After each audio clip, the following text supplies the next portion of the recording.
வந்தாய், இதோ நெருப்பிலே எரிகின்ற போது என்ன கொண்டு போகிறாய்? ஏன் சிரிக்கிறீர்கள்? செத்த பிணங்களை பார்த்து இன்னொரு நாள் சாகும் பிணம் சித்தாந்தம் பேசுகிறதே என்றார். மாநிலத்தை வென்றவர் உண்டு, மாயையை வென்றவர் உண்டு, ஆனால் மரணத்தை வென்றவரில்லை. போனால் போகட்டும் போடா, போனால் போகட்டும் போடா, இந்த பூமியில் நிலையாய் வாழ்ந்தவர் யாரடா?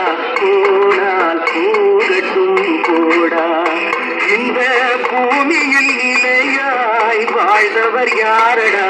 போனால் போகட்டும் போடா.